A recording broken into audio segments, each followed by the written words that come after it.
News Malayalam impact Puthumala Kashmir ദ്വീപിലെ കുടുംബങ്ങൾക്ക് വീടൊരുങ്ങുന്നു. Vythiri തഹസിൽദാരോട് report സമർപ്പിക്കാൻ ആവശ്യപ്പെട്ട് വയനാട് ജില്ലാ കളക്ടർ.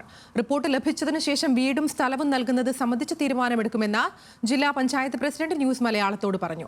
കശ്മീർ ദ്വീപിലെ കുടുംബങ്ങളുടെ ദുരവസ്ഥ സംബന്ധിച്ചുള്ള ന്യൂസ് മലയാളം റിപ്പോർട്ടിന് പിന്നാലെയാണ് നടപടി.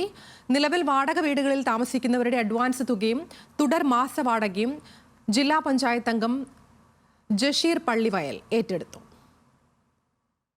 മഴ പെയ്താൽ തീർത്തും ഒറ്റപ്പെട്ടു പോകുന്ന പുത്തുമല കാശ്മീർ ദ്വീപിലെ 2 കുടുംബങ്ങളെക്കുറിച്ച് ന്യൂസ് മലയാളം വാർത്ത നൽകിയിരുന്നു.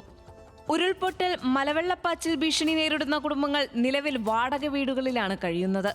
മുണ്ടക്കൈ ചൂരൽമല ഉരുൾപൊട്ടൽ ദുരിതബാധിതർക്ക് നൽകിയതുപോലെ വീട്ടുവാടകയും പുനരധിവാസവും കുടുംബങ്ങൾ ആവശ്യപ്പെട്ടിരുന്നു. ന്യൂസ് മലയാളം വാർത്ത ശ്രദ്ധയിൽപ്പെട്ട വയനാട് ജില്ലാ പഞ്ചായത്ത് പ്രസിഡന്റ് സംഷാദ് മരക്കാർ ജില്ലാ കളക്ടർ ഡോക്ടർ മേഘശ്രീയുമായി കശ്മീർ ദ്വീപിലെ കുടുംബങ്ങളുടെ പ്രശ്നം ചർച്ച ചെയ്തിരുന്നു. തുടർന്നാണ് വൈത്തിരി വില്ലേജ് ഓഫീസറോട് റിപ്പോർട്ട് സമർപ്പിക്കാൻ ജില്ലാ കളക്ടർ ഉത്തരവിട്ടത്. റിപ്പോർട്ട് പരിശോധിച്ചതിനു ശേഷം ഇവർക്ക് വീടും സ്ഥലവും നൽകുന്നത് സംബന്ധിച്ചുള്ള തുടർ നടപടികൾ സ്വീകരിക്കുമെന്ന് സംഷാദ് മരക്കാർ വ്യക്തമാക്കി. മേപ്പാടി ഗ്രാമപഞ്ചായത്തിലെ പുത്തുമല വാർഡിലെ കാശ്മീർ ദ്വീപിലെ ആളുകളുടെ ജീവിതം, വെള്ളത്തിന്റെ സമയങ്ങളിൽ വെള്ളം കയറുന്ന സമയത്തുള്ള ബുദ്ധിമുട്ടിനെ കുറിച്ച് ന്യൂസ് മലയാളത്തിന്റെ വാർത്ത ഉണ്ടായിരുന്നു.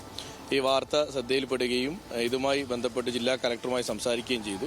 ജില്ലാ കലക്ടർ വൈത്തിരി തഹസിൽദാരോട് ഈ കുടുംബങ്ങളെക്കുറിച്ചുള്ള കൃത്യമായ കാര്യങ്ങൾ റിപ്പോർട്ട് ചെയ്യാൻ ആവശ്യപ്പെട്ടിട്ടുണ്ട്. ഇവരുടെ ഈ റിപ്പോർട്ട് കിട്ടിയതിനു ശേഷം തുടർ നടപടികൾ സ്വീകരിക്കാമെന്നും എല്ലാ പ്രളയത്തിലും ബുദ്ധിമുട്ടുണ്ടാവുന്ന ആളുകളാണെങ്കിൽ അവരെ മാറ്റിപ്പാർപ്പിക്കുന്നതുമായി ബന്ധപ്പെട്ട് സർക്കാർ തലത്തിൽ തന്നെ ഏകോപനം ഉണ്ടാക്കാമെന്നാണ് ജില്ലാ കലക്ടർ അറിയിച്ചത്. വാടക വീടുകളിൽ കഴിയുന്ന കുടുംബങ്ങളുടെ അഡ്വാൻസ് തുകയും വീട് ലഭിക്കുന്നതുവരെയുള്ള മാസവാടകയും കൽപ്പറ്റ ബ്ലോക്ക് പഞ്ചായത്ത് അംഗം ജഷീർ പള്ളിവയലിന്റെ നേതൃത്വത്തിൽ കുടുംബങ്ങൾക്ക് കൈമാറും. വീടുകളിലേക്ക് ആവശ്യമായ ഭക്ഷ്യകിറ്റും ഗൃഹോപകരണങ്ങളും ഉറപ്പുവരുത്തിയിട്ടുണ്ട്. അതേസമയം വീടുകളുടെ കാര്യത്തിൽ തീരുമാനമുണ്ടായതിൽ ഏറെ സന്തോഷമുണ്ടെന്ന് കുടുംബങ്ങൾ പറയുന്നു. ഇപ്പോൾ ഞങ്ങളെ കാര്യത്തിൽ ജില്ലാ പഞ്ചായത്ത് ഇടപെട്ടിട്ടുണ്ട്. ജില്ലാ പഞ്ചായത്തിന്റെ ഭാഗമായിട്ട് നമ്മൾ ജില്ലാ പഞ്ചായത്ത് ജില്ലാ പഞ്ചായത്ത് പ്രസിഡന്റ് കലക്ടറോട് റിപ്പോർട്ട് ചോദിച്ചിട്ടുണ്ട്. കലക്ടറോട് പറഞ്ഞ് കലക്ടർ നേരെ വില്ലേജ് ഓഫീസിലേക്ക് റിപ്പോർട്ട് ചോദിച്ചിട്ടുണ്ട്. വില്ലേജ് ഓഫീസർ അനുകൂലമായ റിപ്പോർട്ട് നൽകിയിട്ടുണ്ടെന്നുണ്ടെങ്കിൽ നമുക്ക് കാര്യത്തിൽ ഒരു തീരുമാനമാവുന്നുള്ളതാണ് നമ്മളെ വിശ്വാസം.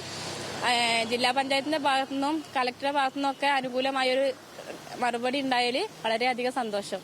മൂപ്പൈനാട് പഞ്ചായത്തിലെ നെടുങ്കരണിയിലും കൽപ്പറ്റ മുണ്ടേരിയിലുമാണ് കുടുംബങ്ങൾ നിലവിൽ താമസിക്കുന്നത്. ന്യൂസ് മലയാളം, വയനാട്.